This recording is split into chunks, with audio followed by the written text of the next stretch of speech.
All right, good evening, everyone. Welcome to Green White Checkered TV.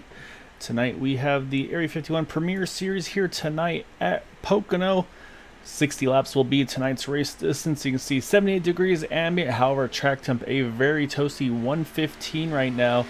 So as I've been watching drivers make some laps, and as I definitely have seen some drivers have some difficulty with trying to kind of get the grip down on this track. So it just seems like I think those temperatures are starting to really kind of throw these drivers for a bit of a loop. So what we're going to do is we're going to kind of do our usual. We're going to hop on board with that number 51 of Maxwell Caldwell. So I'll say, Maxwell, as you come through the tunnel turn here, getting up to speed, why don't you take us through a lap here at Pocono, and let's see what this thing's going to be able to do here. Absolutely. We love Pocono, right? The tricky triangle. What a great track to bring these guys in Area 51 to. And as I'm getting ready to take the green here, trying to get just a nice arc down just to get a good qualifying type lap, that's not normally where you're going to run. So you want a lot of momentum coming out of turn 3 to come down what is the longest straightaway in the ovals on the NASCAR side, right?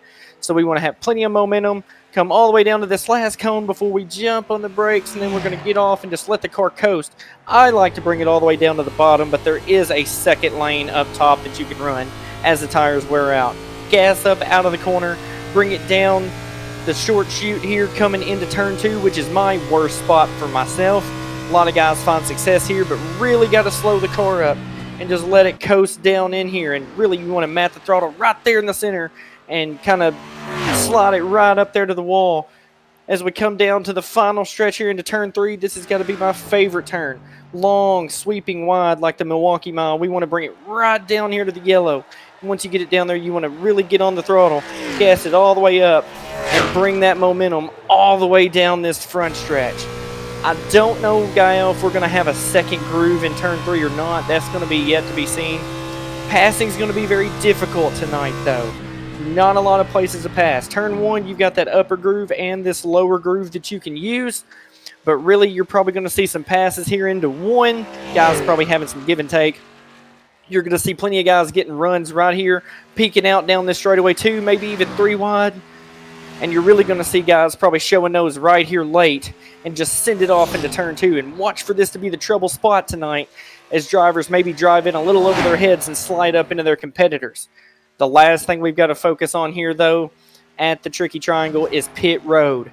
It is a lot farther off the corner than most tracks, so we can still gas it up really hard right here. But then we've got to really bring it down, and then we got to jump on the binders here, right? That pit road speeding line is actually right there at pit entrance. And I'm going to be honest with you, I thought that was just the commitment line. I kind of forgot that they have changed it here on iRacing to bring that speed line right there to the entrance of pit road. So drivers are really going to have to back it down quick and watch where their speed coming down pit road. And then you really don't want to mess up your pit stops here. As you pull into a box, you want to make sure that you get those tires changed so that you'll be able to get a great exit out and go right off into turn 1 as you exit this pit road. So those are the laps around Pocono Speedway, Gael. So what are some things you're looking for tonight to see out of these drivers? I think you nailed pretty much everything there, Maxwell. For what these drivers are going to really need to be watching for. Like I said, I think the big one of, like you said, turn 3. Obviously we know. You're gonna enjoy that one. I think that's going to be definitely a fun turn to run through. And it's so important though, because like I said, it leads off to that really long front stretch, longest in NASCAR. So we've got a 2.5 mile track here. I mean, you can just see how long these straightaways are. So yeah, it's going to be extremely crucial, like I said, to get those exits off. So that's going to be where you're going to make those time up on those drivers around you. So while we get things rolling off here, we're going to go ahead and pull up our starting grid for tonight. And pole position is going to go to the number 93 of Kevin DeBrown. Next to him is the number 13 of Ryan Kelly. 0.04 of a second between the two of them. In third, Larry Yingling. Fourth, Kevin Freese. Rounding our top 5 is going to be Dale Knott. And then 6th through 12th, you've got Todd Merkel, James Ledford, Charles Johnson, Todd Kirkwood, Chris Matthews, and Gabe Butler. And a little further back, I'll say kind of a shorter field this evening. You've got Eric Laurie, Dale Willoughby, John Brill, Dude Conrad, and Joseph DeCiro going to round out our 16 drivers that look like they'll be taking part in tonight's event.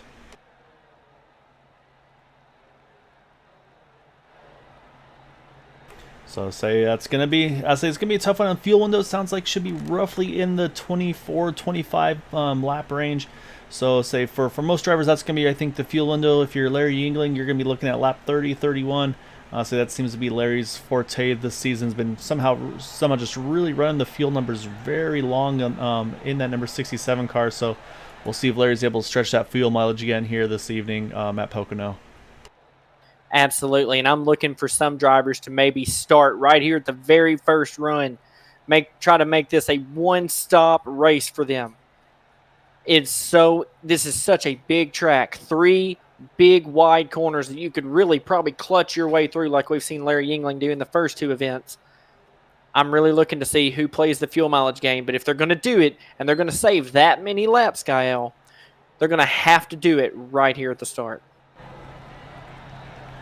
Yeah, that's exactly right. So I'll hop on board here with our pole sitter in that number 93 as he's just going to start rolling out of pit road now.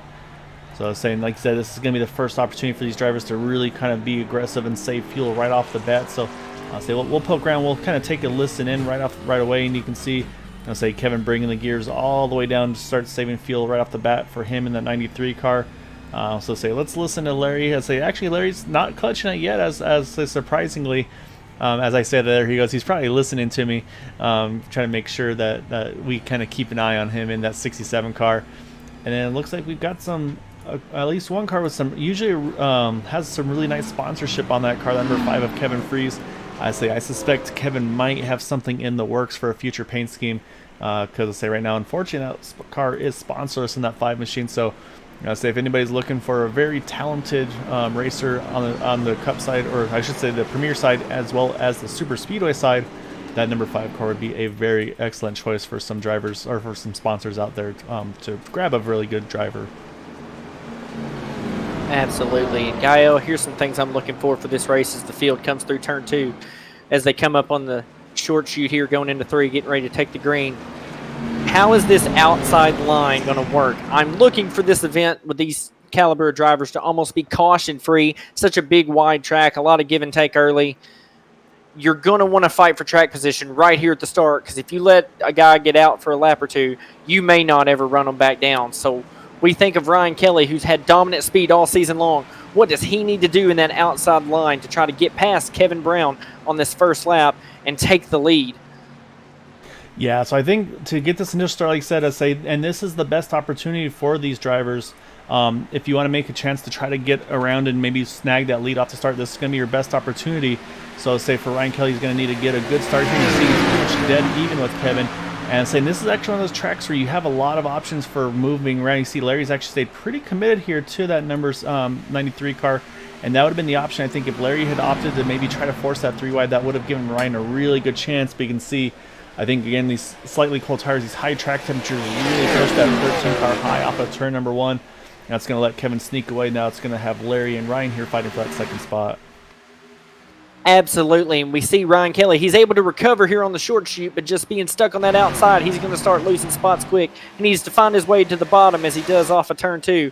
Now he's got to try to pass 2 cars instead of just 1. So the outside showing to be a very big disadvantage early on, but can he recover from this spot as they head to complete lap 1 here at Pocono?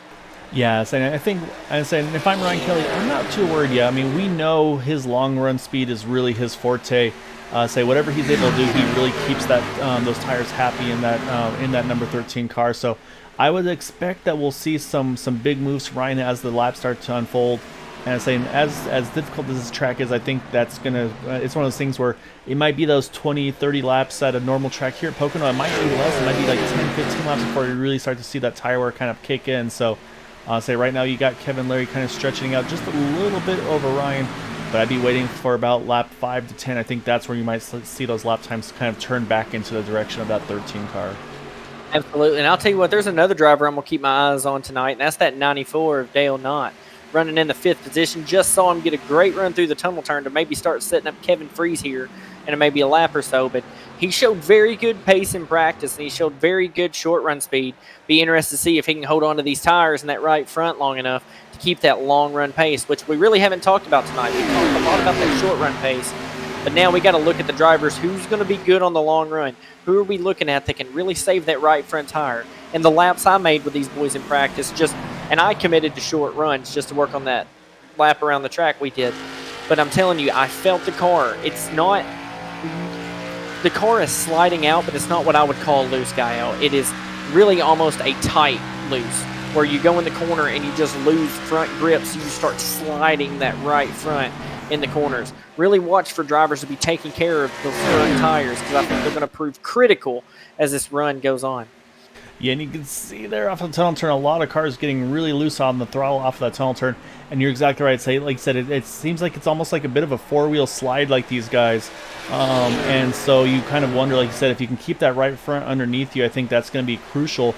I think that's where you're going to also get that balance. If you can kind of take care of the right rear on the exit too, I think it's just going to help you that much more throughout the long run. So when you see these cars make those big slides on the exits out of the tunnel turn, that's going to be where these drivers have to be kind of careful, because they'll say it's just going to make it that much worse as the run progresses on. So I'll say right now, Kevin and Larry still, again, just a slight gap right now in front of these guys behind them.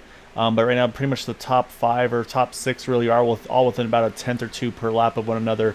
But right now, these top 2 just stretching away just a teeny bit. But like I said, I think this kind of just is right now kind of going into Ryan Kelly's hands, where if he can just kind of keep those tires, wait for that kind of that transition period where he can really start setting sail. Absolutely. And for the fans at home kind of watching, if I thought of this just a while ago as we're talking about this loose versus tight loose, and some may think, well, loose is loose, right? Here's the way you can tell the difference with these cars as you watch them here on the broadcast. If you see only the back end step out and the front still be completely pointed and in control where it needs to go, that would be what we call a loose condition. If you see, like Gael said, all 4 tires go for a slide and maybe the back end's just out more than the front, that's what I would call a tight, loose condition, when the front and rear all break traction and just go for a 4-wheel slide through the corner. It means the car didn't have enough front turn, and as they tried to turn it with the throttle, it just pushed the front end while also kicking out the rear. So just something to watch as you see whether the back end only kicks out or if you see the car just go for a complete 4-wheel drift. You'll know kind of what these drivers are fighting, whether it's a loose or it's a push-loose situation. Yeah, exactly right. And this is one of the more difficult tracks to really kind of set up for in all series. Obviously here in iRacing, but of course on the Cup side, the Xfinity side as well. Just because, like you said, there's 3 corners that are just so different than one another. As you can see, Kevin trying to protect that lead and trying to block the draft a little bit there of Larry. Larry having none of it. He's going to stay right in the tire tracks of that 93 car. But yeah, with these 3 different turns, you kind of have to balance like where you really want to focus on. Is it going to be the turn 1 or the turn 2 tunnel turn, or is it going to be coming out of 3? Because they all have slightly different bakings, like you mentioned, kind of all based off of different tracks around the U.S. So the really original track, and say a lot of fun. And say definitely know a few people are huge fans of this track. So it definitely adds a whole new complexion and difficulty degree for these drivers here tonight. Absolutely. And, I'm watching that 67 right now of Larry Yingling. He's trying to put pressure on the 93, Kevin Brown. And Kevin looks super smooth through the corners. But I tell you what I saw last lap of turn 1. I saw that push loose condition. As the 67 does get a run out of 3 and is finally taking a look on the inside of the 93 going into turn 1. I was going to say he had that push loose condition, but maybe we can see if he can stick it down here long enough. Kevin's going to have the momentum up top as long as he doesn't get loose. We'll see if they come side by side out of turn 1. Oh, yeah, you saw Larry try to clear him, couldn't quite do it, and here's the momentum he talked about there, Maxwell. You see Kevin gets to the quarter panel of that 67 car, but Larry's still going to have the advantage here through the tunnel turn, which is a very difficult turn. Say Kevin will have to be really cautious, but you can see actually they're able to stay side by side. But while they're doing this, this is bringing Ryan Kelly and then the 5 of Kevin Freeze right back into this, because this is a track where 2x2 you run a lot slower here. So that 2-car battle turns into a 4-car battle here with just that half a lap of these 2 fighting side by side. And this is the last thing that Larry Yingling wanted to see, is that 13 all over him in the rear view, looking on the outside down this long straightaway, taking all that momentum off turn 3 like we talked about. You see the huge difference. It's almost a 4-car length advantage. Now the 67 yields that position to the 13, knowing that he's already slowed himself down. I think the 67 is now going to ride and wait for that first pit stop to see if he can beat them on some fresher tires and some pit strategy. Yeah, we'll see this where we'll see if maybe Larry tries to go to that lap 30 like we talked about before. And I was saying that's going to be the next thing is we do see a lot of times we do get those long green flag runs here in this league. So you kind of wonder, all right, are we going to see that fuel window? What kind of pit strategies we see? As you see right there, Ryan Kelly bobbles off the tunnel turn. That's going to give Larry an opportunity here to try to sneak back inside him here, entering turn number 3. So you have a couple options here. Say we've seen Ryan, he usually likes to split these races kind of equally. So do we see him in at lap 20 and then at lap 40, should we stay green? Or do we see him maybe stretch it all the way to that lap 25 mark potentially? So there's a lot of potentials here for what that strategy is going to be tonight. And like I said, I mean, there's also, like we said, we've seen Larry Yingling 2 races so far in this 3-race season. He's had the fuel mileage to win these races, and he's been able to commit to it and make it happen. So do I think they can save 5 laps on fuel on a 2.5-mile track? They'd be pretty hard pressed to do it, but I mean, we've seen crazier things out of these guys lately. Absolutely. And, you know, we've got all our focus right here on this front battle, and you're probably wondering about the other battles through the field. As I look, everybody's pretty single file, pretty stretched out. A lot of guys just really off to themselves right now. So nothing going on in the back of the pack right now. This is where all the battles for position are happening, right up front, as we see the 67s really not letting the 13 get away too much. But that side-by-side battle has let Kevin Brown get out to at least a half-second advantage, if not slightly more. And that's exactly what he was looking for. Yeah, exactly right. So he was able to fight Larry off there and hold on to that spot. So we do have a little decent battles. Like I said, right now Dale Knott, he's just behind these guys, about 7/10 off of this group in the 5th position. And he's got a nice gap to Charles Johnson in the number 9 car in 6th. So he's got Todd Merkel just a couple of tenths behind him in 7th. But then 8th on back, I mean, they are all on top of one another here. You've got Chris Matthews in the 94, or 92, sorry. Dale Willoughby's right there. James Ledford, Gabe Butler, Todd Kirkwood. So you've got 5 cars here, and they're really close, almost similar to the lead battle. To say just right now, the 92 has a slight gap over Dale, but then the rest of these guys are just all within, like, not even a car length of one another. So right now, this is a battle between 8th and the 12th positions here. So right now, Dale Willoughby, he's been the highest climber thus far. He's +5 from his starting position from 14th up into 9th. So say that's 7 cars. Say we're used to seeing him up front contending those Super Speedway Series races on Sundays. So he's working on getting some work done here tonight at Pocono as well. Absolutely. And when I look in this back battle here, you know, I'm seeing just a ton of give and take. Like I just saw Gabe Butler pull over to let the 99 of Todd Kirkwood by. And really what I saw too as you were talking about them was I saw a lot of ill handling race cars going into turn 2. You saw that 4-wheel slide that we talked about, just carrying all that speed and the front tires not being able to respond under that type of pressure. So we see them all strung back out a little bit. They're running together, but I think they're in survival mode right now. I think they're looking for that first pit stop. They may not have been very nice to their tires here at the start, and they're probably just looking for a chance to pit, get off strategy, get some fresh tires, and maybe even get separated from one another. That way they can focus on racing the track and not each other. But right up in front of these two, looks like there could be a battle shaping up between Todd Merkel and Charles Johnson. It looks like Todd Merkel might have even gotten by Charles Johnson there for position. Yeah, I think Charles may have had a moment in the tunnel turn. I see a little bit of right rear damage. We'll go back and see if we can catch a look at it here. You see Charles there really loose there coming out of the tunnel turn. Not sure if he caught the wall or not off of, but you can see he brings it all the way down to the yellow line, basically the dotted line on the inside. That allows Todd to get that momentum past him. So that's how that position was able to change hands there. So, and that's saying we talked about the tunnel turn. It's such a fast turn. You have to be so committed to it. And so it's a very difficult position to be in at some of these places. Unless with these 3 different turns, it's very easy to make those little mistakes here and there. Absolutely, and I'll be the first to tell you guys, I told you in practice, I'll tell you now, the tunnel turn is the absolute worst corner for me.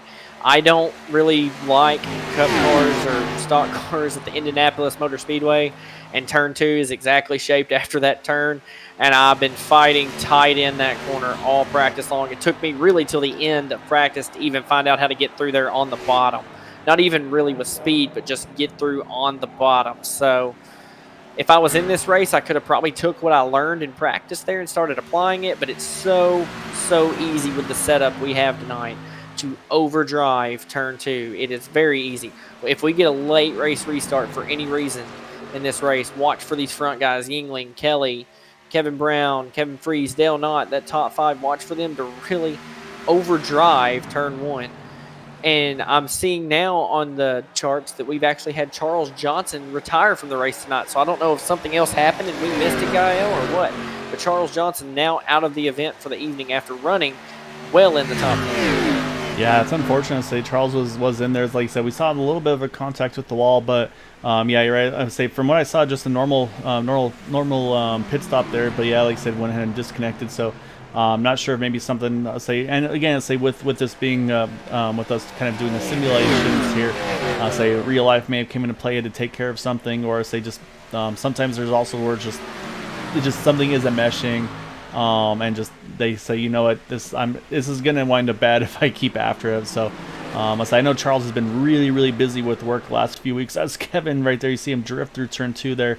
I say he's been super busy with work. So it's always nice just to have him even make these races. So hopefully we'll be able to catch more of him in some of the future races here as well. But I know he's been a very busy man on this work side of things as well. So. And I do believe, actually, caution is out. Say Todd Kirkwood, I think he's had a moment that's going to bring out the yellow. So it's going to be our first yellow of the evening. Let's jump over to that number 99 car and see exactly what happened. I think the tunnel turn, like you mentioned, it wound up biting, and it's going to catch Todd Kirkwood. As you see, he catches the outside wall and just sends him straight into the inside wall. Huge hit against the nose, and then just with it hitting that hard, just throws him back up across the track. And I'll say that's where the yellow is going to fly, because you saw the Eric Laurie coming by there as well. So it's going to bring out our first yellow of the evening, and I don't think we're going to see any strategy here. I think it's going to be a set of it's going to be 4 tires and fuel for all of our lead drivers here tonight. Absolutely. You know what we can rule out now for the rest of the evening? No fuel save, no pit strategies by Larry Yingling to try to make it on fuel. Everybody after this stop will be able to make it no matter what on one pit stop. So it's good to see. It's 45 laps to go. Right now, we're going to be seeing the pit stops. By the time we restart, it'll probably be, one more lap? I think this has the short yellow. This should be a quick yellow, yeah, exactly right. And I think there's no lap car, so I think we might actually, when they pit this time, it might go 1 to go right off the bat here, so we'll keep an eye on that. Say Todd Kirkwood, he has hit pit road now in that number 99 car, so he's able to get the fast repair and should be able to get rolling back out as well and hold on to the lead lap, I believe. But yeah, like I said, now it's going to be all about the pit stops for these drivers here, and it's going to be that 93 leading them in. And based on their positions, actually, you've got the top 6 are all running right where they started here, so we're going to see pretty much synchronized pit stops right now for these guys up front. This is a beautiful opportunity to shake things up, an opportunity I didn't think we'd see tonight here at this track. A yellow at the biggest track we run, I didn't see it happening. But as they all come down pit road, we see a gap actually between the 93 and the 13. Looks like the 13 didn't maximize that pit road entry, and it's kind of costing the guys behind him. But can they find some speed on their pit stop to try to pull out in front of that 93 to control this next restart will be absolutely huge, because you could almost pull a half second to a second away with being in control instead of worrying about the green flag rule. You'll be able to take off. So we'll see which driver prevails here at the exit of pit road. Yeah, so we'll see if anybody maybe thought about some strategy on the 2-tire stop. It looks like so far pretty much 4 tires everywhere, and it looks like the 93 is going to hold on to the lead. I think Larry I'll say Larry had a big, good pit exit there. We'll see where he cycles through. As you see the 93 shaking the tires a little bit, maybe trying to put some quick heat into him. I say as Larry's going to follow suit as well there in the 67. So it looks like Larry is going to jump around Ryan Kelly and grab that second spot under the pit stop cycle. And then we did actually have one driver opt to do some strategy here. So we'll see if he comes back in or not. It's going to be the 90 of John Brill. Went fuel only in that 90 machine. So he's going to, at the moment, restart in the 5th position. So we'll have to keep an eye on him. And it sounds like it may actually be on a 2-tire stop for John Brill. We'll have to we'll see if we can find out for sure on that. So that'll be another interesting one to take a look at here. But we're going to jump over back to the front. So I want to see the lights on the pace car, which they're still working on catching. So I feel like based on that, we're not going to go, yeah, lights are still on. So we're going to have one more lap around here before we get going back green. Absolutely. So a little bit of strategy from the very back of the pack. I don't know. I never saw the jack raise up there when I went back and watched the pit stop. You can correct me if I'm wrong, but I feel like that 90 of John Brill might have done fuel only. I never saw the right sides lift up there. So that's going to put him in a very treacherous position. I'm not going to lie. If we look at some lap times and we see what some of these guys were running, let's look at our leader, Kevin Brown, and look at some of his laps here in the race. They started out running some 55-second lap times, 55 flaps. And right there before the yellow came out, they were already down in the 56 fours, 56 twos. So already a second off pace. And on a restart like that, as big as this front stretch is, that could almost cause some mayhem here on the restart. Not to mention if he spins his tires in the mid-pack, how treacherous that could be. I have seen some major pileups right here coming to green from pit strategies such as that. Yeah, it'll be interesting to see. He will be at the inside line here in that 5th position. So, say the first car that's going to encounter that probably going to be the 92 of Chris Matthews. So we'll have to see what happened there. So right now though we do have a few drivers opting for a little bit of strategy here, Maxwell. The one of Gabe Butler, the 071 Eric Laurie, they opted here. They're going to go ahead and put a splash of fuel in their cars. They can so that's going to let them go just that little bit further possibly. And say we'll have to see if that comes into play or not, because this is also one thing we didn't mention with this track, the length that it has.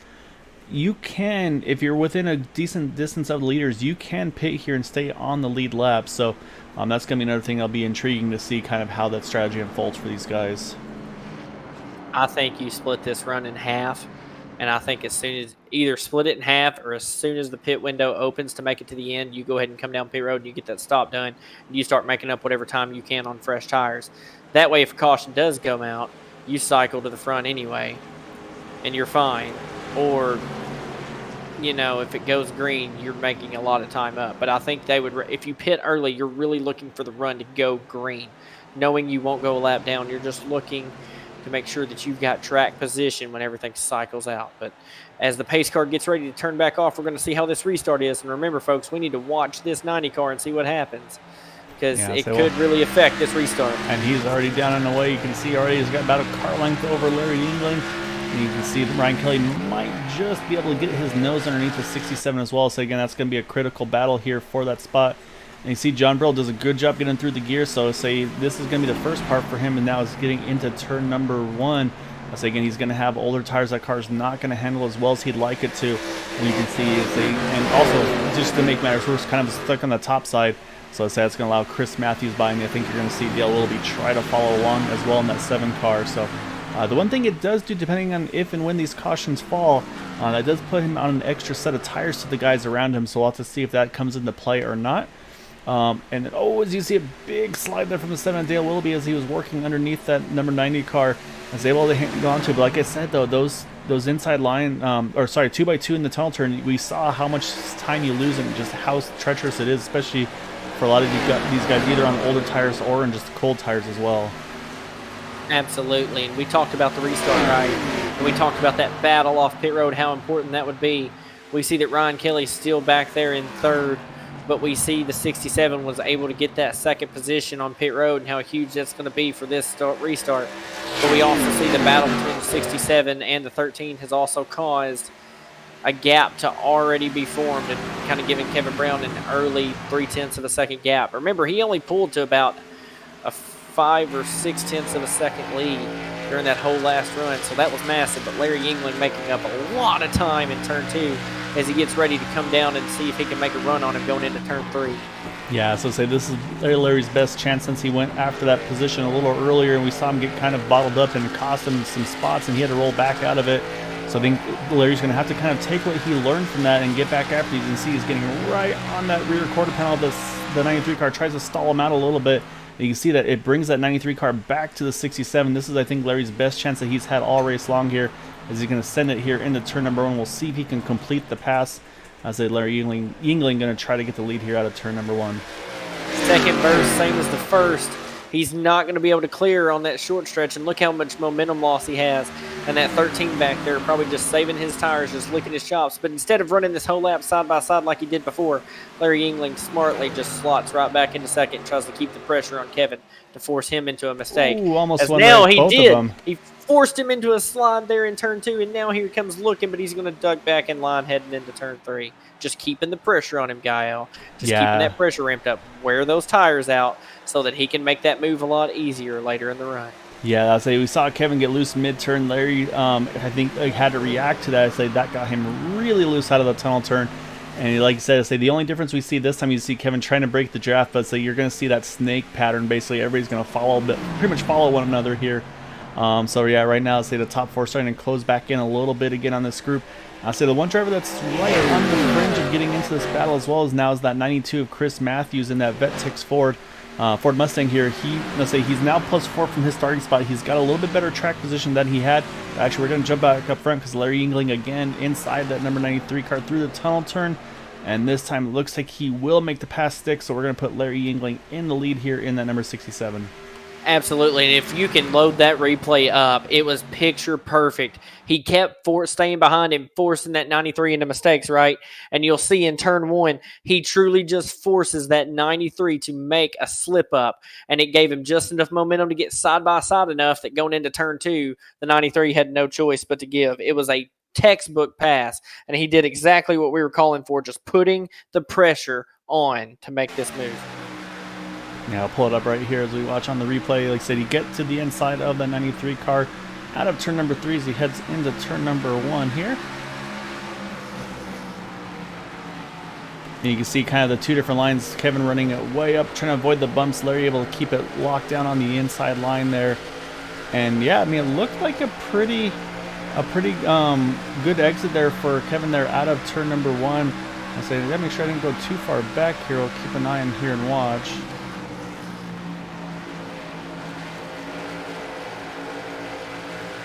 I did indeed go too far back there. Apologies for that. I believe it's going to be that next lap going into turn 1. Yeah, so we're going to speed this up a little bit, and we'll get there. As you see, watching again, Kevin breaking the draft here, and we'll slow things down now as they head into turn number 1. Oh yeah, just a little bobble out of that 93 car, and that gave Larry exactly what he needed there to get the run, to get that exit underneath him there. So yeah, just like you said, it was just a really good job by Larry to get that pass happen. And actually, I think what I did is I went too far back initially. Apologies for that, everyone. Like I said, then he was able to make it stick through the tunnel turn, and so now that number 67 Larry Yingling still holding on to the lead here as we go back live. But he is barely holding on to that lead. He's not gotten away. Been slipping up underneath him. He's already been slipped up underneath one time. Couldn't hold it down. Kind of similar to the last run, just opposite where the 93 was on top and was able to keep the 67 pinned down. Now the 67 was able to keep the 93 pinned down, but Larry's not building a gap. The 93 still has plenty of speed. And let's not forget that 13, who has had speed all season long, riding right there in third. And let's just say he had plenty of speed in practice, top in the practice charts.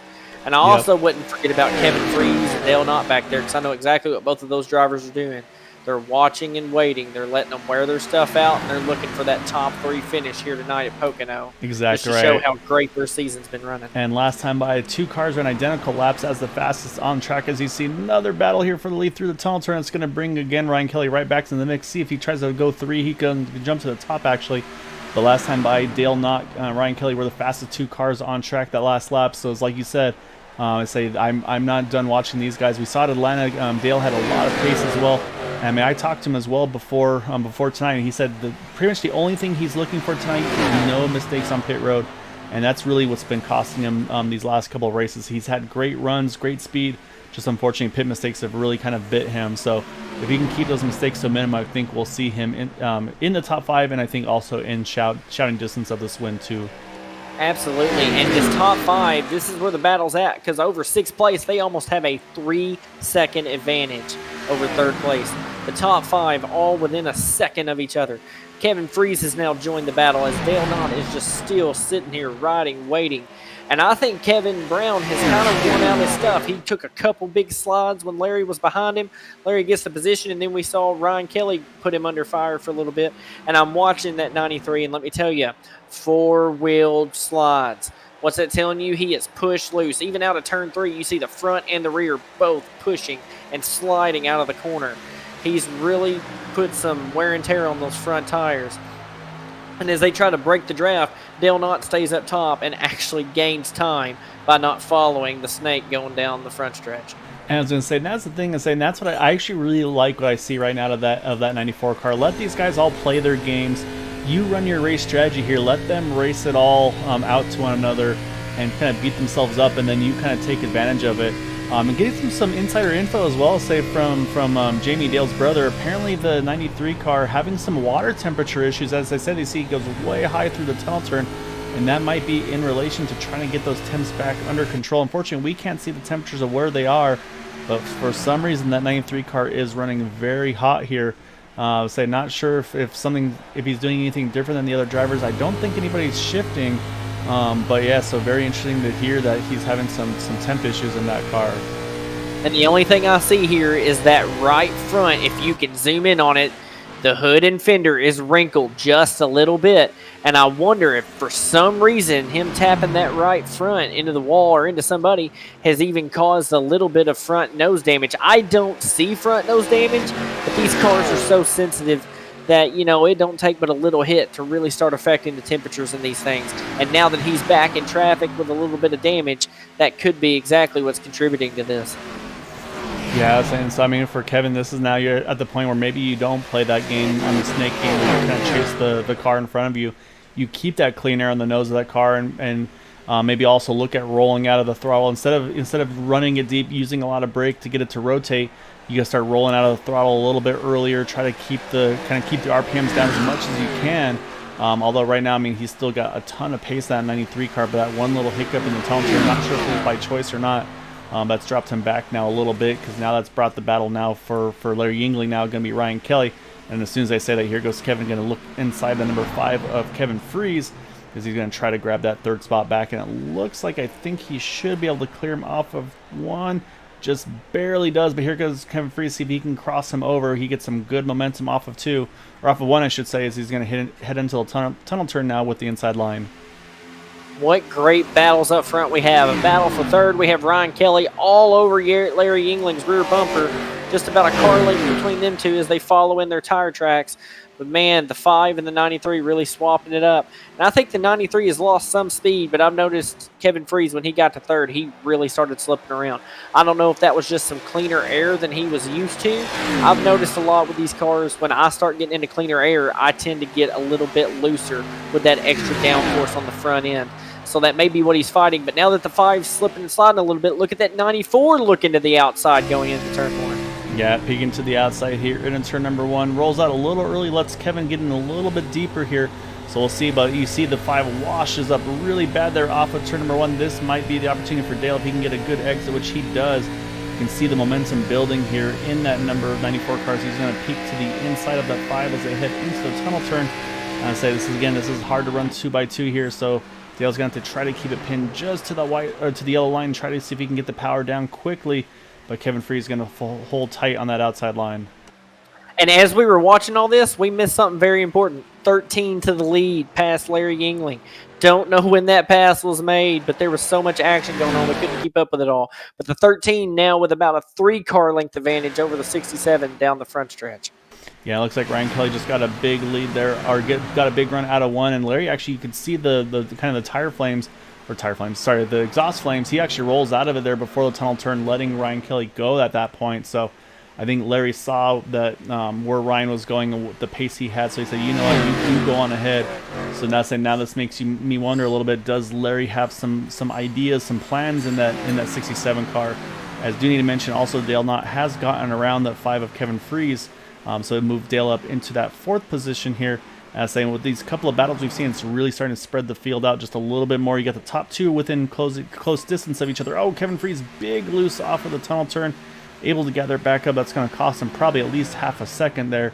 But you can see, though, Kevin is about a second off of Larry, Dale about a second off of Kevin. So those couple of battles really has been spreading this group out here. So while we watch this, we're going to jump back a little further, though.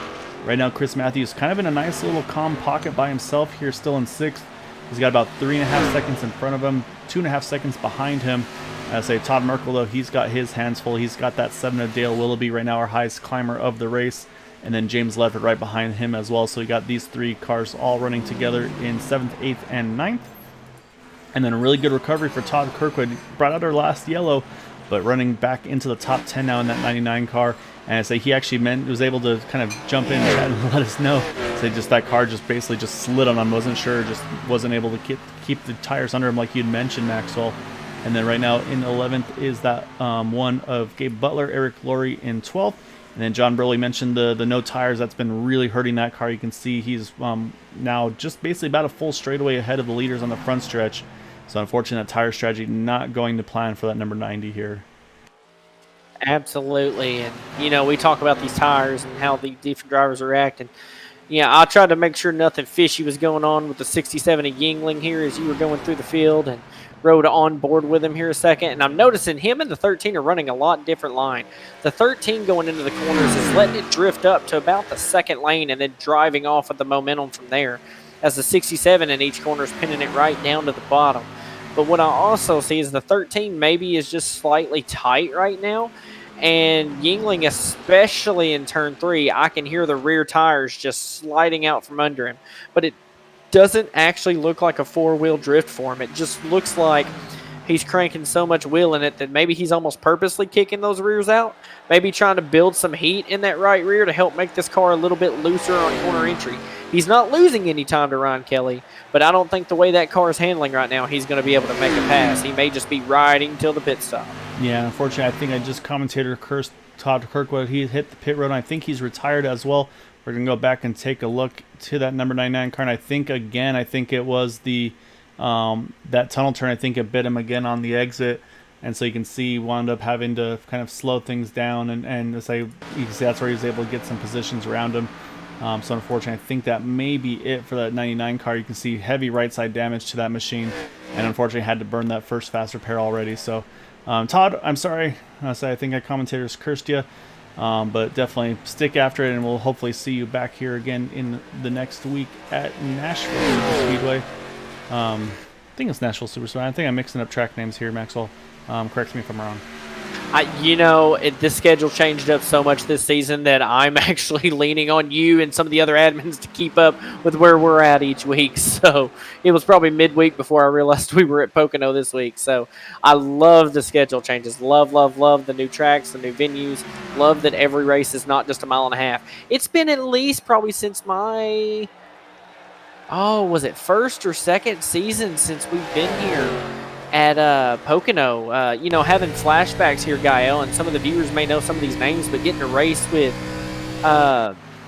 Levi Cox and some of those guys here. I remember I almost got a victory here, and I went into turn 3 on the last lap, and I think you'll remember this broadcast. I think I killed about everybody in the front and took Levi definitely out of a win because I just, for some reason, didn't turn.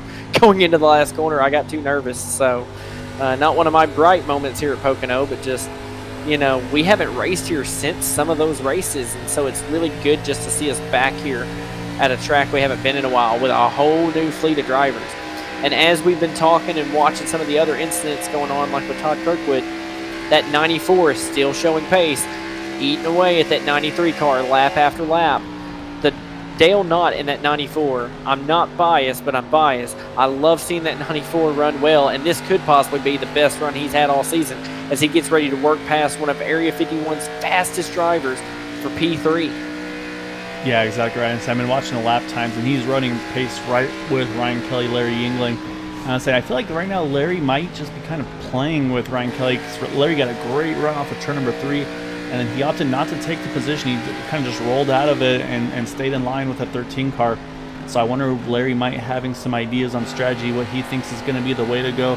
Because like we talked about, Maxwell, you thought maybe, okay, let's split this round in half here, which would be basically pitting in about 5 more laps as we're going to cross the line at 25 to go. And actually, as I say that, we got an alternate strategy here by our 4th place car, Kevin Brown and Kevin Freeze. They're both pitting, like you said, almost like the road course style here.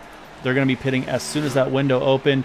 And I think that also might be influenced for the 5 car. A little bit of right front damage to his car. This might be kind of try to minimize that damage and get that fast repair done as well with this pit stop.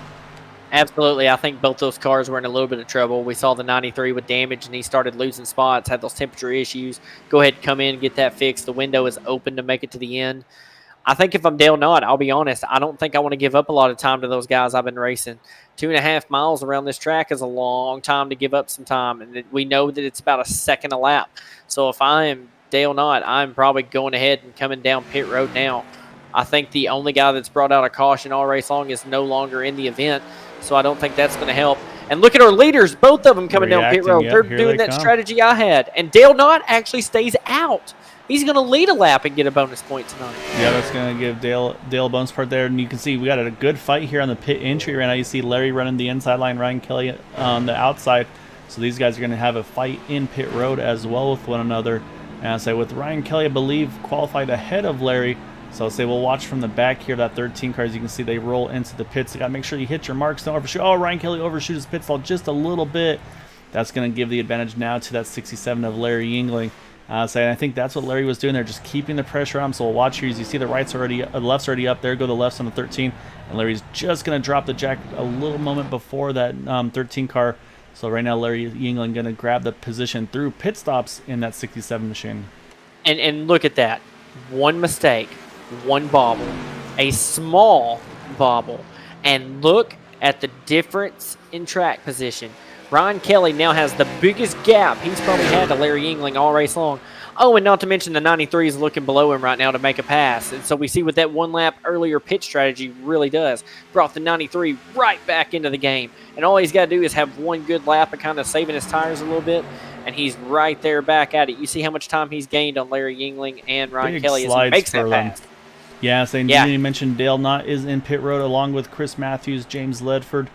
Say all these drivers hitting pit road right now. Dale will be in as well. And so, yeah, so we'll see how they cycle out as well. So that's going to put now Todd Merkel to the point in the number 2 machine. Gabe Butler is going to be in second. Eric Laurie in third. These guys are going to run this thing long here.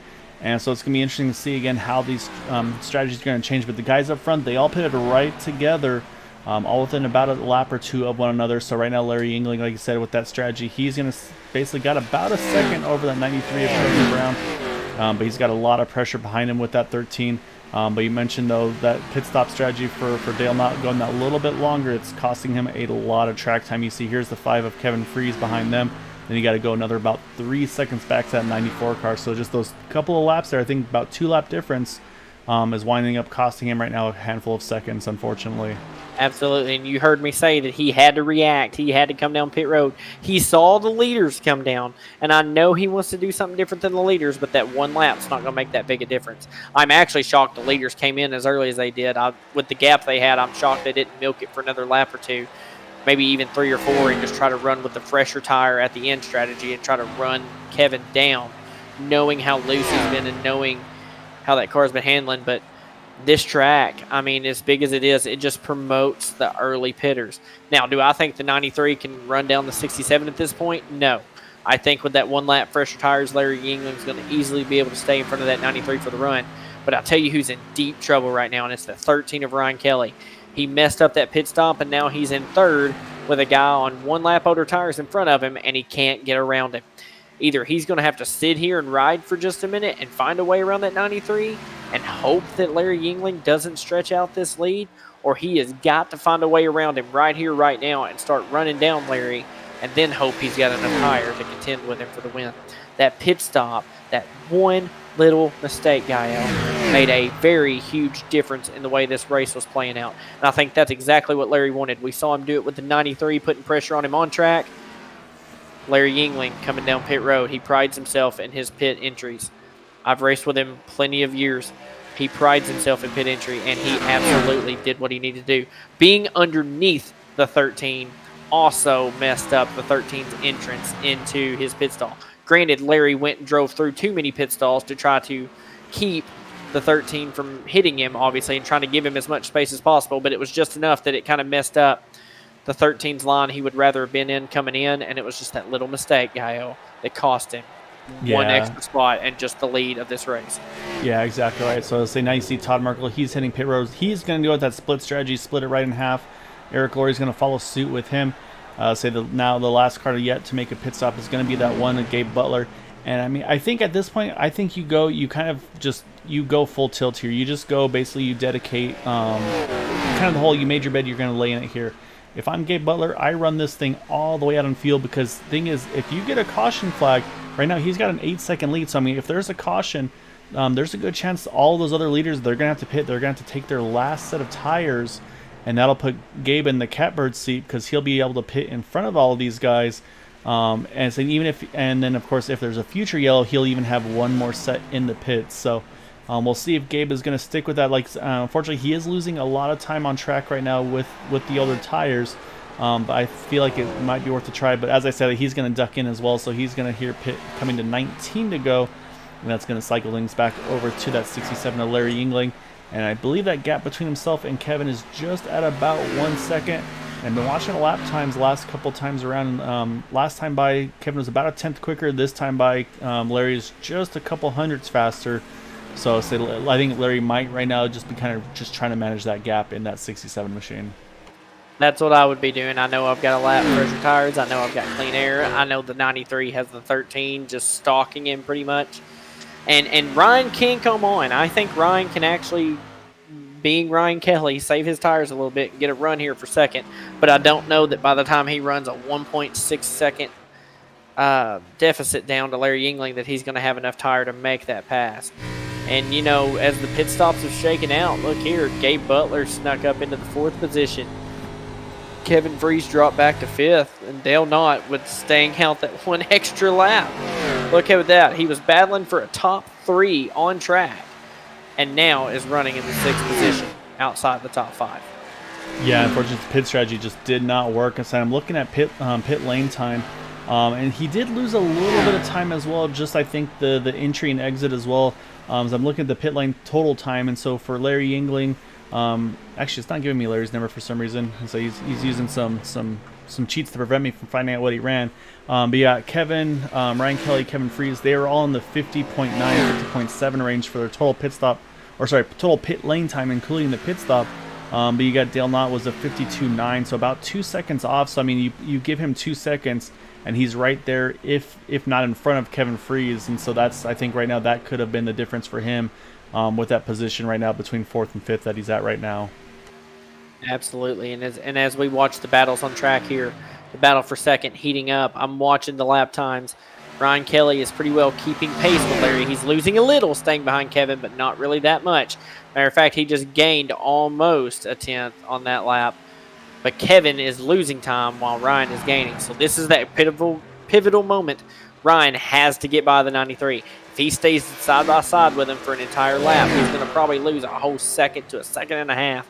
And it's going to eat up any chance he has of running down Larry Yingling. He's going to have to make that pass and make it quick. And I'm telling you right now, Kevin is not going to make it easy on him. Yeah, you're exactly right. I mean, this is where Ryan needs to try to take advantage. Like I said, he's got the 1 lap pressure tires, and we know how good Ryan is on the long run as well. So, but the thing is, like you said, we know how difficult that 93 is to pass as well. We saw Larry try a couple times, and finally was able to get that completed. As they basically required a little bit of a mistake from the 93, a little bobble out of 1.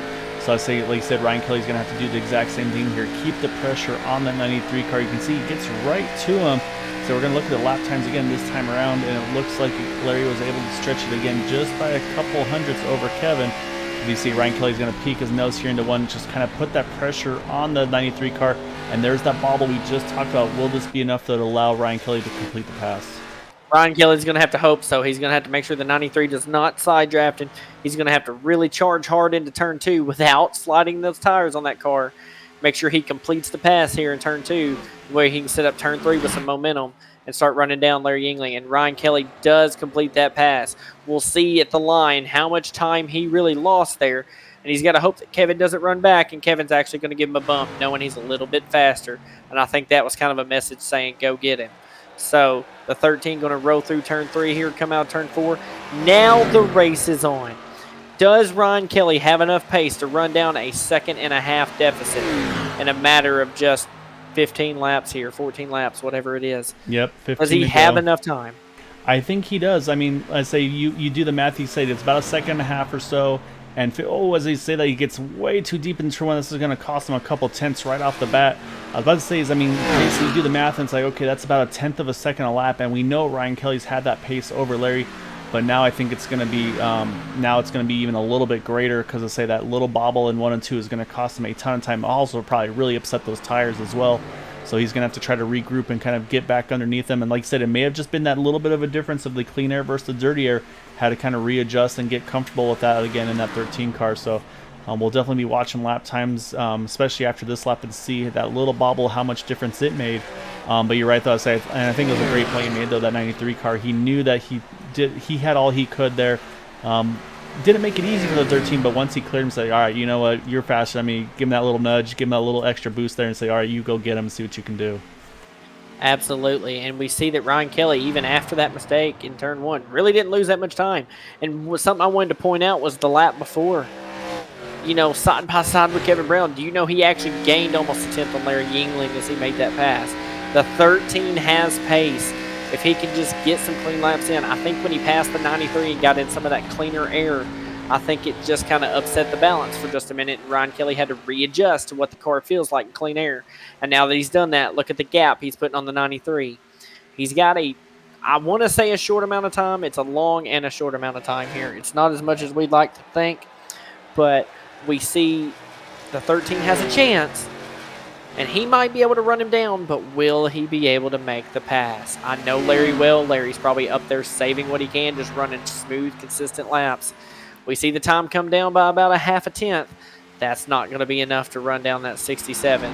We'll have to stay tuned in here and see what happens. As the battle for the top three is really where the race is at. Because if you look through the field, Gael, you know, fourth place is 9.4 seconds back. Fifth place, Dale Knott recovering for fifth. He is 10.5 seconds back. You know, Chris Matthews there in sixth, 19 seconds back. No real racing going on. Everybody's separated by 2 or 3 seconds apiece. So it's really this top three that we're kind of keeping our eye on here to see who's going to prevail. Yeah, so one thing to mention is Dale is starting to slowly but surely close that gap on Kevin Freese to try to get up into that fourth position. So Dale's got 2 lap fresher tires than the Fit 5 car. And again, we've seen how Dale runs. He kind of tries to kind of take it easy those first couple laps to really let the tires come on strong as the run progresses. So it's going to be a lot of fun to see kind of how that battle winds up happening as well.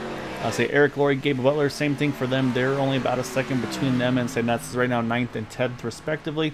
However, that last time by, looking at the lap times, like I said, again, only about 400ths of a second. But this time it looks like that number 13 car got a really good 1 and 2 there. And he's starting to close that gap on that number 67 as they go down here back into the tunnel turn. Absolutely, and you know, we know Ryan Kelly is that long run driver, the long run guy. He looked really good through the tunnel there too. The car yawed out just a little bit, kicked the right rear out, but it kept the front end planted. I love seeing that through the tunnel turn. That is the most dreaded turn for me, but it really looks like that 13 is starting to get hooked up here on the older tires, and we've seen it time and time again where he's made lots of speed. I'll be curious to see here at the line how much time he took off Larry Yingling, because at least physically on track it looks like quite a bit. Yeah. And about 2/10 that lap. So if he can keep doing that, he'll be there in a matter of 4 or 5 laps, and then we'll have a race on our hands. But you know what the one other thing is that could really shake all this up? Be a yellow flag, and we didn't think we'd see one all race long, and we saw one earlier. It wouldn't take but one person getting tight in turn 2 and bouncing off that wall again to get us a yellow to shape up the end of this race to be absolutely crazy. Yeah, that's exactly right. And the other thing Larry's going to be looking at now too is he's got some traffic in front of him with that 7 of Dale Willoughby, and I say Dale pitted around the same lap as Larry here. So I say they'll be on pretty equal tires. I mean, you assume Dale's obviously going to give Larry the room and do that, but the thing is, at some point Larry's going to get into that draft, into that toe of that 7 car, and they say he's had some clean air for most of the race, and as soon as they say that, Dale goes and pulls off. So he's going to wipe that equation off the map completely as they cross the line this time around, and we'll see the lap time again, another 2/10 Maxwell. So Ryan is starting to do exactly what we talked about, and also a little further back, Dale Knott is closing that gap on Kevin Freese. That one's down to about 0.3 of a second. As we cross the line, there are just 10 laps to go in this one. Absolutely. And Kevin Brown, I think, has solidified himself as just 3rd place right here. He's just trying to finish this thing out with the strategy he did, which worked for him. It brought him up a position or 2, right? And got him right back into that top 3. So good run for him, pitting early and sensing that's what he needed to do. Did that last week, and it really benefited as well. And, you know, Ryan Kelly, we just can't say enough. I mean, he's had the speed all season long. Lost the first 2 races due to fuel strategy of all things. What gets a driver riled up more than just losing not 1 but 2 races to fuel strategy? So he's had the pace, he's had the speed. He got a little wide there out of 3, but I don't know if it's going to slow him down that much. He actually eats 2 more tenths out of Larry Yingling's time. He is on a roll. He is after the 67. But it is one thing, Gael, to catch that 67. It's a complete other thing to pass him with less than 8 laps to go. Exactly right. And saying while we're watching that, so I switched back. We saw Dale not complete that pass on Kevin Freeze, so move Dale now up into that fourth position in that 94 car. Like I said, just unfortunate that little bit longer around on tires and fuel. It's unfortunate set him a fair bit back from those guys. So right now holding solidly though in that fourth spot now over the five, I should say, of Kevin Freeze. So I say we'll jump back up front because, like you said, almost another 2/10 between the 67-13 car. So like I said, we're going to be coming around 8 to go here. You see running very different lines. Larry right on the yellow line. Ryan running about a groove up here. But you can definitely see, I think Larry is really starting to hustle that 67 car to try to keep that 13 behind him. Not near the difference, maybe half a tenth that lap. But Ryan Kelly's right there in the wake of Larry Yingling. He's there to start putting some pressure on, but he doesn't need to start slipping up himself. As I watch the two different lines, like you said, Larry Yingling right on the bottom. And one thing I noticed in practice, and it may be coming to fruition now, is when you run that bottom line and you go to exit, you will get a little bit of that rear end loose off on exit. Just because when you get all the way to the bottom in turn one, you just got a little bit of extra rotation you're not expecting. Where Ryan Kelly may be running that groove up, just trying to push through that looseness and trying to just drive that thing with some momentum off the corner. But it looks like they may be holding serve as far as their gap, but we'll see at the line. Looks can be deceiving. I think the 13's still not done yet. Yeah, it looks very similar lap times, but like you said, Ryan Kelly's just about to get to that point where he's going to start picking up the toe from Larry. Again, looks like another about half a tenth of a second between them, a 64 to a 58. So, and unfortunately, just for that track position loss, fastest car on track last time by was the 94, I believe, of Dale Knott. So I say Dale's had the pace, just unfortunately just lost that track position with the pit strategy going that little bit longer. So we'll have to keep an eye and see. I don't think he'll have enough to get to Kevin in the 93 car. Like I said, it's a pretty big gap. But we'll definitely see if any bobbles happen. That could be an opportunity for Dale to try to grab a top 3 tonight. Absolutely. Unless Kevin gets in the wall, I'm pretty well solidifying that he's got a top 3 run going. And Dale Knott, I really was expecting that top 3 after the pace and speed I saw in practice tonight and just the smart, sophisticated, educated moves he was making there on track. You know, not roughing people up, just waiting for them to burn their stuff up and just slipping under them. I was so excited to be able to interview that 94 for a podium finish tonight. And I think it's coming, Gael. I really think as the season progresses, it's coming. And I think Dale Knott is going to find a way to race himself into those playoffs for this season. I really do. It's just he's got to keep stringing together these great finishes. And maybe with a little luck, we may even see him in victory lane before too long. But as we focus on that battle up front, Larry Yingling's actually pulled the gap back out a little bit. I think Ryan Kelly has maybe run his tires about as hard as he can. If he was not stuck behind Kevin Brown for most of that run, I think he could be right here side by side with Larry Yingling at this point, battling with just 5 laps to go. But I think the tires may have finally equalized out for that 13. But again, a yellow can change everything. Yeah, that it definitely can. Like you said, it looks like Larry's starting to equalize the gap out. Ryan may have abused the stuff a little bit too much, trying to close the gap. Like I said, Larry, I mean, he's smart. He's a very wily driver, and so he knows how hard he can go and then be able to kind of put that little extra, as saying, yeah, he puts that 2/10 back on that number 13 car. And we're going to throw another wrench into things here, though, Maxwell, because hearing that 93 car might be close on fuel. He was the earliest one to pit there, pretty much right at that 25 to go mark. So does that 93, does he have to maybe consider doing some fuel savings? Because last time by, Dale was half a second quicker than him the last time around. So this top 3 might not be out of the running yet for that 94 car, just to say if that 93 has to keep saving to make it far enough to the end. I think it's too late to do any fuel save, but if we ride on board with Kevin Brown, maybe we can hear to see if he's lifting any, if he's clutching, going down these straightaways, watching these RPMs and seeing what he's doing. Here's some clutching. Yep, he's trying his best. But in clutching, he's really going to give up a lot of straightaway speed down this front stretch. And if I'm Dale Knott, I'm getting that information that he's having to clutch to make it, and I am getting as big a run as I possibly can going off in these last few laps. If I am Dale Knott, I see a top 3 in front of me. And I think if Kevin Brown keeps doing this, I think he loses too much time. I think Dale Knott gets around him.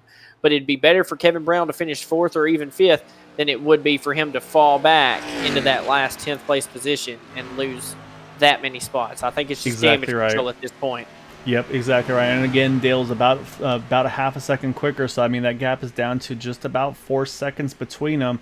So we'll see if Kevin has to keep saving even more aggressively. That could really open things up. Last time by, Larry and Ryan not missing anything up there. They ran pretty much identical laps that last time by, 100th of a second apart between them.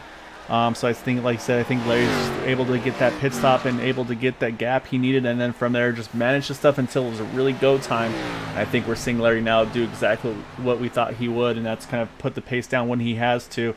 And that last time by, he goes about a 10th of a second quicker than Ryan Kelly. So I think Larry, like I said, I think right now he's managed the gap that he needed to, and now he's starting to put the hammer back down to kind of solidify himself. But yeah, that gap though, I mean, it is definitely tightening up. I'm watching Dale. He's now pretty much in the same turn as the 93 car. You can see as he comes out, Dale's only a couple seconds back. I'm looking at the time again. Last time by, Dale actually 1.2 seconds quicker than Kevin. So if Kevin's having to save this hard, I think Dale's going to get there by the time they get to that white flag. He's going to have to. The only thing that's really going for him is the 93, even after saving fuel, for some reason broke loose in turn 1 and had a big slot he had to catch. So he's losing about a second a lap or so. I don't know. Dale is still pretty decently far back. It is going to be tight. And if I'm Dale, I don't race Kevin on the last lap. I'm not going to say dirty, but I don't race him clean. If I have the option to dive bomb him, I dive bomb him. This is your chance at your first top 3 of the season, and really possibly the first top 3 since running in Area 51. So I'm making sure that I absolutely take every advantage that I possibly can and go after him, knowing this is happening. And we still can assume that the 93 is still going to make it to the line. So 94 has to be completely aggressive these next 2 laps, going after it with everything he has, or he's just going to come up short. Exactly right. And speaking of everything he has, Ryan Kelly last time by picked up over a 10th again on Larry Yingling. I think he's giving everything he has these last 2 laps here. As I say, right now for Larry Yingling, the most important thing that he needs here is going to be to see that white flag, because then he knows, oh, as I say, that Ryan Kelly, big loose off of 3, able to hang on to it. But I think that's going to be it for the fight for that win for Ryan Kelly. He's going to save that car, though, and be able to bring it home for another race, as Larry Yingling is going to take the final lap here at Pocono. And I'll say, we'll look at that gap again between the 93 and the 94. It is down to about 1.4 seconds, and Dale was over a second quicker again that last time by, about a second and a half. So if Kevin has to continue the same savings he does, I'd say that could put him right on that number, right on the rear bumper of that 93 car. However, we're going to jump back up front, though, through the tunnel turn, Maxwell, because Larry Yingling's taking his last turn through here. And then he's just got to get through turn number 3, and he'll be able to pick up win number 3 of the season. I think he'll be happy to get this one on merit as well. Well, I shouldn't say on merit, but on outright pace instead of fuel strategy. So we know Larry, it's hard for him not to compete well in these ones. So Larry Yingling coming out of turn number 3. He is going to win tonight here at Pocono. Ryan Kelly going to bring it home in second. And we'll take a look to see what that battle for that 3rd position. It looks like Kevin's just going to have enough fuel to hang on to that 3rd spot. Tantalizing close for Dale Knott. He's going to finish just about a second back and forth, with Kevin Freeze rounding out our top 5 here tonight. Well, Kevin Brown proved me wrong. He saved the fuel he needed. I didn't know how tight he was. He may have been able to save right there at the end, but this is such a big track, Gael. He was able to save that fuel and hold on one more lap, and he would have been losing that spot to Dale Knott. But, man, put yourself in that 94 shoes. You get that close to a top 3 podium finish, and you look, where could I have had that 1 second extra add on him? Where could I have done it? Pitted 1 lap earlier, pitted 2 laps earlier, right, with the others. It just gut-wrenching if you're the 94 coming that close to your first top 3. But Larry Yingling with his 3rd win of the season, and hey, no fuel mileage on it. And look at the 94 having to push Kevin Brown back to pit road. I mean, he just perfectly executed that fuel mileage. Yeah, I ran it right to the number, like you said. And I saying that might have been what he did too, is he was working the numbers. You save, basically, you make sure you save enough that way on that final lap. Should you need to, you go ahead, and that's where you go ahead and put the pedal back down for that final lap to kind of maybe give a false sense of hope there for the 94 car. But say those two are teammates though, so they work well with one another. But Larry Yingling though, he's going to be a happy driver here tonight as he celebrates the win here down the front stretch here at Pocono.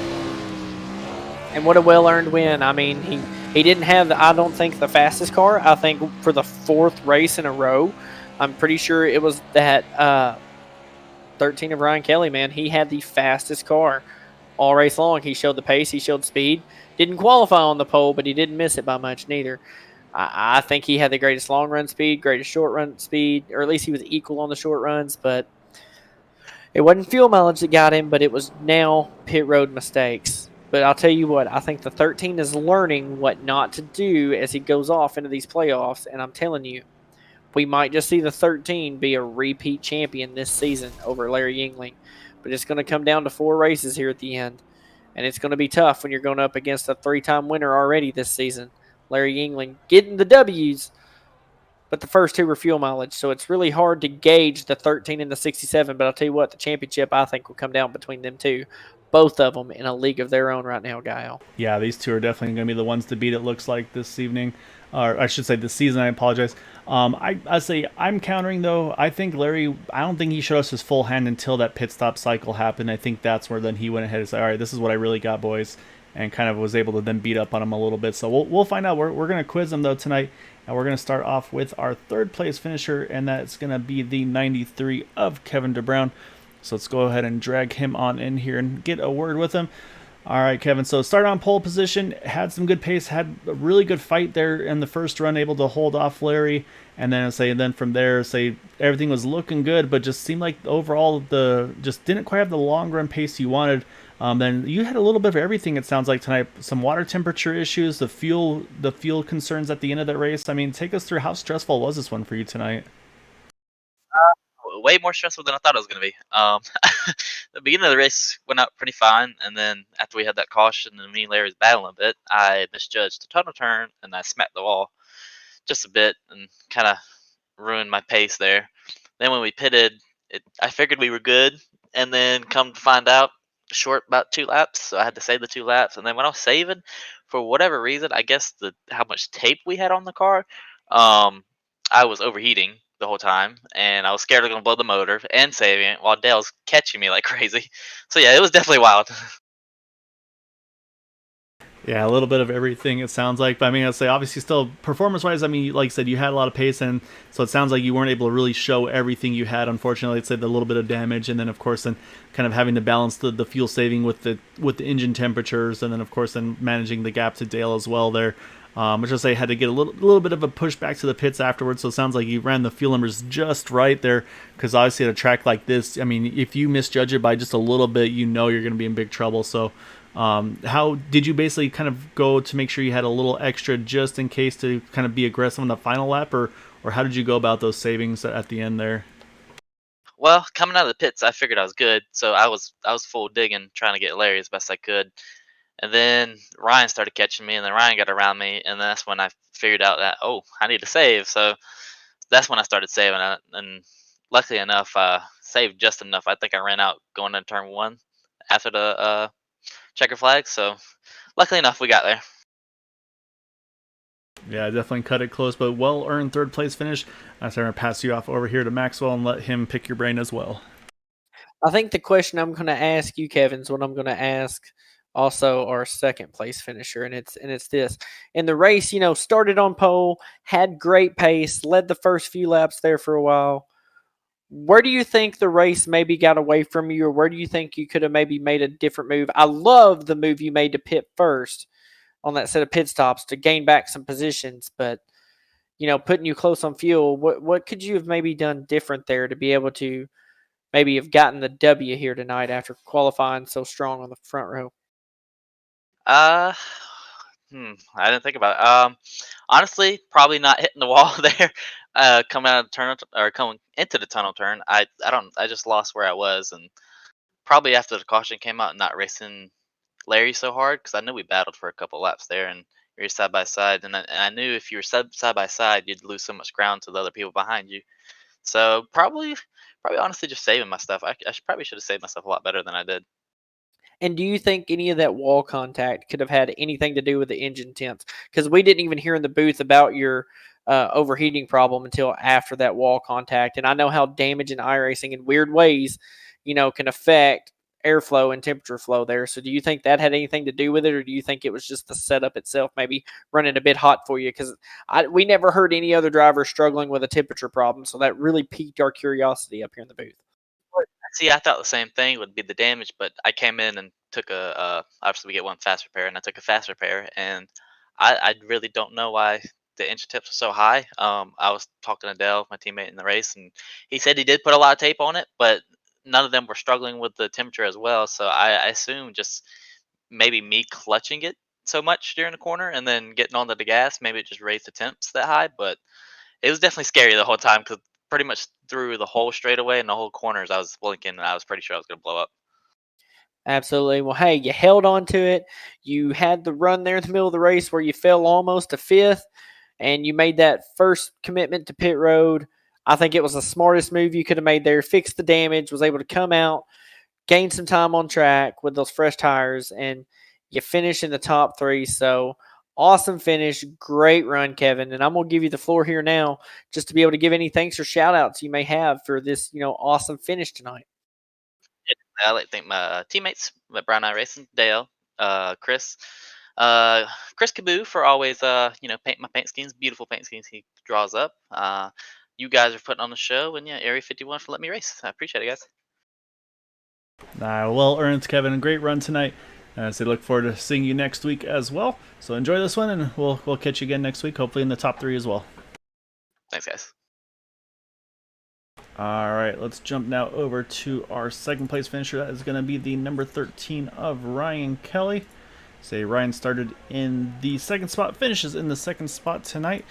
Ryan, I mean, it wasn't a fuel mileage one that Larry got you on tonight, but Maxwell and I, unfortunately, a little bit of a pit stop miscue, just overshot by that little bit. Do you feel like was that enough to cause enough of the trouble for you to not be kind of where you wanted to be on that final run to kind of give Larry the shot at the end there for the win? Yeah, that was unfortunate. That was my mistake, and I should have done better there because I I actually did it on the first pit stop too.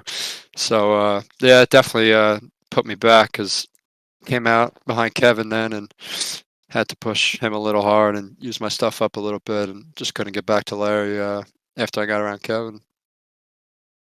Yeah, so we saw, I mean, you were closing that gap, let's say little by little, but the other thing that we noticed was how different was the car to drive in the dirty air versus the clean air? Because we saw you got around Kevin, and then the pretty much the first lap, then when you got back out in that clean air, it seemed like that car just kind of almost stepped out on you, like it didn't do what you expected it to do. How different of a feel was it for you in the clean air versus the dirty air here tonight? Yeah, it was definitely tighter when you were behind someone and looser when you're in front of somebody, just with the way the air works. But uh, yeah, I mean, clean air was big. I think it was just when you were by yourself, when you clean track, because you could just hit your marks and get around the quickest. But I know when earlier in the race, when Larry and I think it was Kevin went side by side, I was like half a second back, and I caught them in one turn. Yeah, we definitely noticed that as well. That side by side battles, it definitely brought drivers in real quickly. So, but I mean, obviously, like I say, it never feels good to lose one. Especially when you feel like you're in contention to do so. But I mean, the ones it's been a couple of fuel mileage ones. Obviously, got the win last week. A second tonight though. And Maxwell and I have been mentioning is, I mean, just the hourly pace you've had week in and week out. You're definitely showing that you're going to be one to watch in those final 4 races of the playoffs here. So I mean, just awesome job. Obviously, like I said, not the result you want, I'm sure, but I mean, still a great drive for you overall. But I got to hand it over to Maxwell though. So I think he's got some things he wants to run your way as well here. Yes, sir. First off, great run, Ryan. Always great to see a teammate, former teammate, just running well week after week. But third loss to Larry Yingling. So my question for you is kind of what I asked Kevin Brown, and I think I already know the answer to this, but I'm going to kind of follow up with something else after. Where did you see that you could have made the biggest difference, or where you could have maybe made a different move to win the race? Like, where do you think you lost it here tonight? Definitely pit road.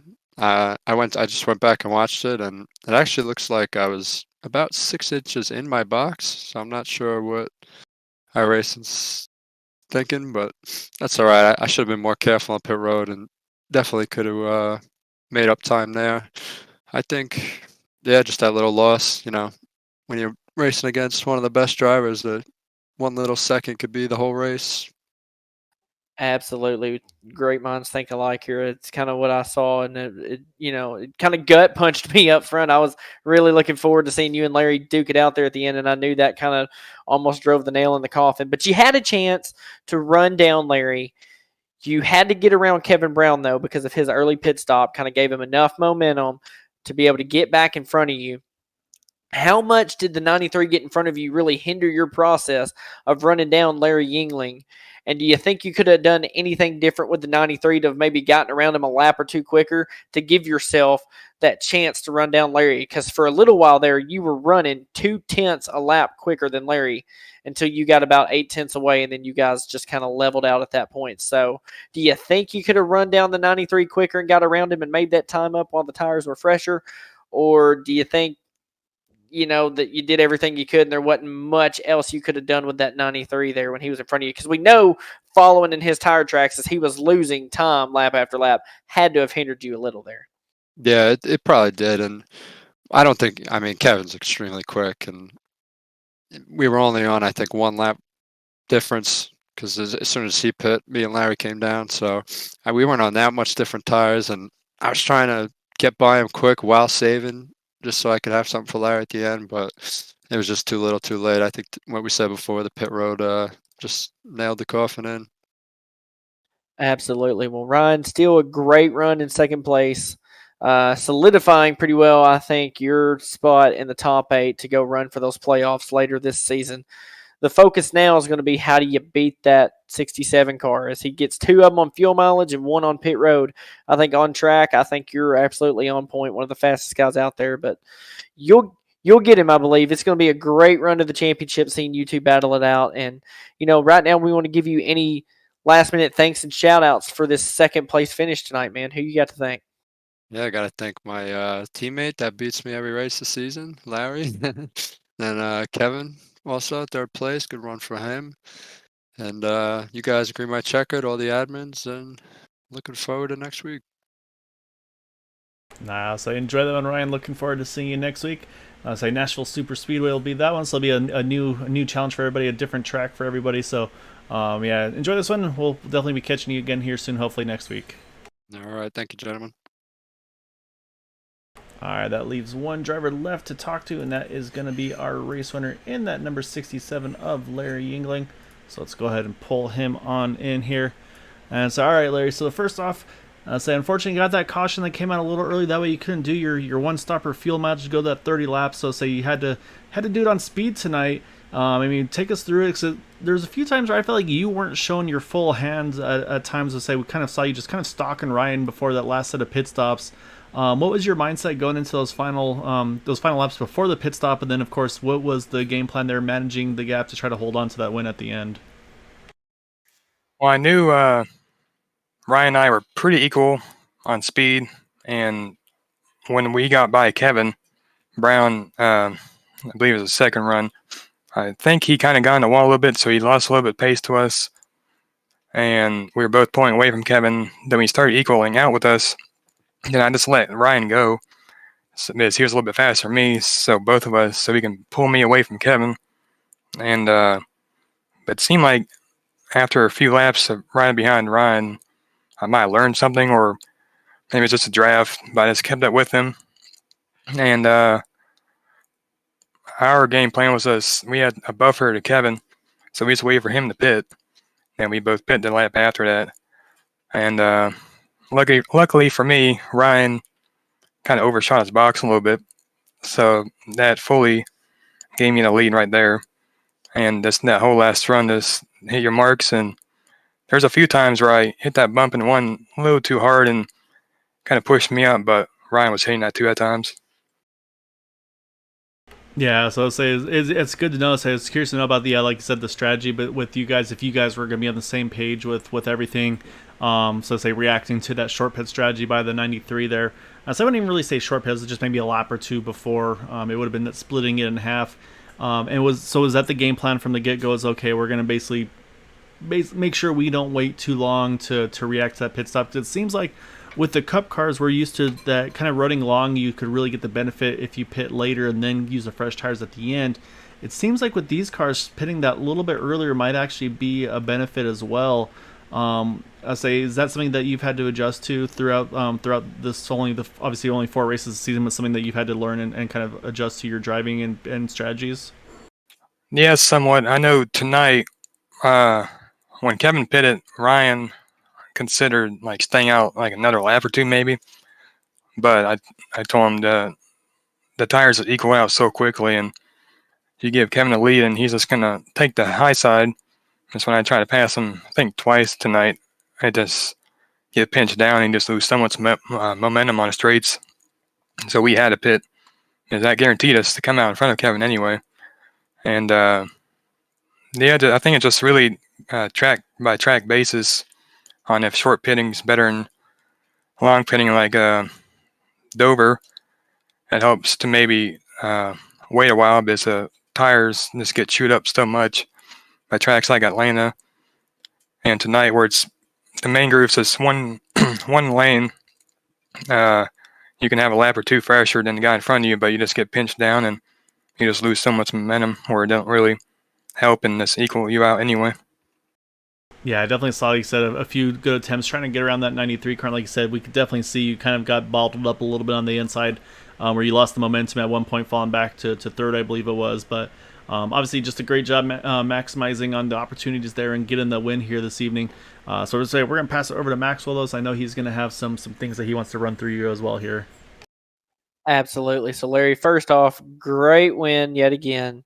You finally didn't snooker them on fuel mileage. You actually did it outright. So I'll consider this your first real win, Larry. How about that? No, I'm just kidding. Great win, third of the season. But my question is maybe a little bit unconventional, a little different. Do we need to start calling you the Intimidator now in this league? Because it seems like every way you got the lead or got position was getting right on the back of somebody and just hounding them until they made the mistake, including pit road, where you got in side by side with Ryan. And me and you have come down pit road many a times before, doing some crazy stuff in practice. And it's kind of hard to hit your pit box when you got a guy underneath you the whole time. And I know you went through some of the pit stalls to help Ryan out there, but, that still could have messed him up just a little bit. And that was just enough to kind of lose his focus where he maybe slid through that pit stall a little bit and kind of gave you the victory right there on pit road, I would say. So was that kind of part of the game plan tonight when you were getting past or not able to get to the lead? Was your plan to kind of just keep the pressure put on and try to force mistakes out of those drivers in front of you? Because if so, it worked to perfection. Yeah, that was mostly the game plan, not with the Ryan thing, but when I try to make passes and stuff tonight, I knew if I just didn't have the position, whatever you want to call it, entering the corner, just get up right behind them, maybe force them to go in too deep and hit those bumps in one, or just get too loose in the tunnel turn and get a big run off. I know a few laps into the race, well, first I entered this race thinking I wouldn't have a chance. I've done 3 races here, best finish a third, the other 2 were 6th, and only led a handful of laps. So I thought it was just going to be a hope for a third place finish tonight. Then a few laps into the race, I was just hitting that tunnel turn a lot better than everyone else around me, it seemed like. And so I knew I had a pretty good chance. And I spent all of last night, albeit on a different setup, but I was really trying to teach myself to arc turn 3. I was just entering so low, what I've always done there. And I just decided to really arc it in 3 and see some games of speed. And I had to watch some YouTube videos and guides, whatever, and then I helped me in turn 1 how to get over the bumps. And just luckily it worked out. I'm glad Kevin pitted when he did and not a lap before, or we would have been very close on fuel. Absolutely. But hey, you had the fuel in the bag. You had the track position there at the end. You managed it the best you could. And even though Ryan was running you down, you didn't overdrive the car and you drove it perfectly to your 3rd victory this season. So congratulations on that, Larry. Awesome win yet again. Now it's time to give you the floor to kind of give some shout outs and thanks for who helped you get to this position. Well, shout out my lone teammate tonight, Ryan Kelly. He drove great, and he definitely could have won the race if a few things changed. Then all my sponsors, Hash Brothers Performance. If you need any work done on your Ellis engine or GM vehicle, contact them on Facebook to see what they can do for you. Muffin Sports Cards. If you are into sports car collecting or want to get into it and don't know where to start, follow Muffin Sports Cards on Instagram. He has always wanted to get people closer to the hobby, and it can help you find stuff regardless of league, NASCAR, NFL, NBA, you name it, so don't be afraid to ask him for help. And Fort Worth Screen Printing. If you would like t-shirts, jackets, bags, hats, shorts, among other stuff with custom artwork printed on them, check them out on fwscreen.com. Shout you guys out as always, and big shout out to Dell for giving us these great sets to race with. And looking forward to Nashville. Never raced there, as probably most of us have yet to do, and it'll be a fun one. Gael, we're going to have to get us some of these T-shirts made with all of Larry's race winnings, right? From this Fort Worth screen printing. Yeah, You're going to have to get on to him for that. Yeah, say if we can get Larry caught up with his electric bills, I'll say I think we'll definitely work with him and try to get some green white checker TVs and shirts and maybe some Area 51 stuff as well. But yeah, just awesome job though, Larry. So you've been killing it this season. So looking forward to seeing. Like I said, it's gonna be fun to see what Nashville's got in store for everybody. It's gonna be a new one for everybody to kind of get used to and get familiar with. So enjoy this one, and we'll look forward to catching you next week, sir. Thank you, sir. All right, Maxwell, that is our race winner in that number 67. So as we watch him come through turn number 3 on the cool down lap, let's go over our race results for tonight. And it's going to be Larry Yingling getting the win by 1.6 seconds over Ryan Kelly. Kevin DeBrown had to save field, but able to hold on to that third over Dale Knott just by about a second. Kevin Freeze brings home a solid top 5 after coming back from vacation, so always good to see Kevin back here as well. Chris Matthews in the 6th position. I say one of our highest climbers of the evening with a +4 from his starting spot. You got James Ledford there in 7th. Todd Merkel, Gabe Butler, Eric Laurie rounding out our top 10. John Brill, the other highest climber, jumps into the 11th position, saying I think he could have had better results, I say, if not for the strategy he pulled. Unfortunately, didn't wind up working for him, but still grabs the 11th position. And then you've got Dale Willoughby there, Todd Kirkwood, unfortunately early retirement for him. Same goes for Charles Johnson. And I say a couple drivers did not take part in the grid this evening with Dude Conrad and Joseph DeCiro. As we'll say, you see Larry here going ahead and doing the burnout here through the start finish line, getting the win here tonight at Pocono. But yeah, it was definitely a challenging one. It looked like for these drivers here this evening. Maxwell, I'll say wasn't let's say a difficult track, and say like I said, kind of a difficult setup and combo for these guys to kind of get underneath them. But say when it was all said and done, though, say kind of some of the guys we expected to see up front were those top 5 positions tonight. Absolutely, kind of some of the guys we were watching all night long. You know, we called out Kevin Brown, Ryan Kelly, Larry Yingling, Dale Knott, Kevin Freeze. Those guys, we called it right from the get-go that's probably where they're going to be. They all started in the top 5. They all finished in the top 5. So Pocono, not surprising. That's how that laid out. 6th through 10th, though, everybody's all over the place on where they started and where they finished. You know, everybody moved around in different positions, had different runs, had different things go right, wrong. One thing I noticed, is we really only had about 14 cars take the green flag tonight. That's pretty low for the the Premier Series here in Area 51. Hoping to have a better turnout next week at Nashville. I know that's a new track for everybody, but hopefully they all have it and are ready to go racing. And something else to point out, Gael, is we've got our season standings here updated. Larry Yingling, man, he extends that lead by 16 points over Ryan Kelly. But you want to know how them two are the class of the field? Right now, 3rd place in points is actually Christopher Matthews, and he is 47 points behind the leader. That is how big a point swing we had, because we had Chad Wilkes not run tonight, which dropped him 7 positions. Kevin Brown missed last week but ran tonight, so that brought him back up 6 positions. They're both tied for 10th in points. Now, we still have a drop week this season. We don't need to forget about that, but that'll really shake things up. So I'm looking at 2 races here. I'm looking at the guys that have made 4 starts and the guys that have made 3 starts.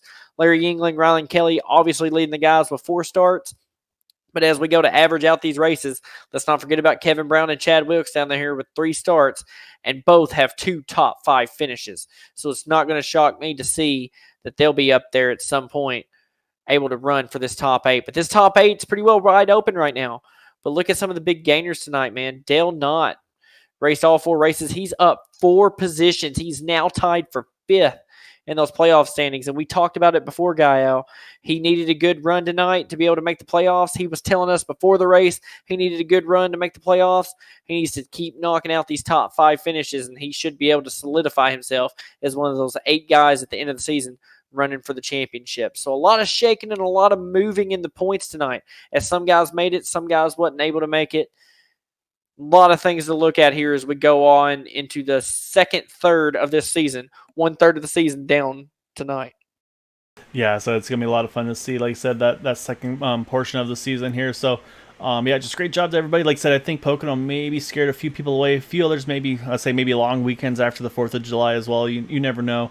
However, yeah, definitely looking forward to Nashville next week. It's gonna be very interesting to see how everybody reacts to that new track. I'd say it's gonna be new for everybody. So, I feel like everybody's gonna be starting off pretty even here.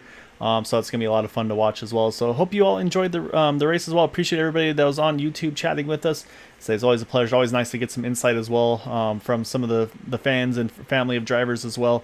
So we'll be back again on Sunday evening for the Super Speedway Series. We'll be back there. Until then, hope you all have a wonderful evening. Happy Friday Eve. And yeah, Maxwell, as always, it's a pleasure, and look forward to catching back up with you here again next week. Absolutely. Thank you for inviting me to be joining these broadcasts each and every week. Glad to miss the first one, but man, this season's been super exciting watching 2 former teammates just running after each other for this championship and seeing another team start rising up to the top with Kevin Brown and Dale Knott, seeing them guys kind of sneak into the picture there and shaking things up.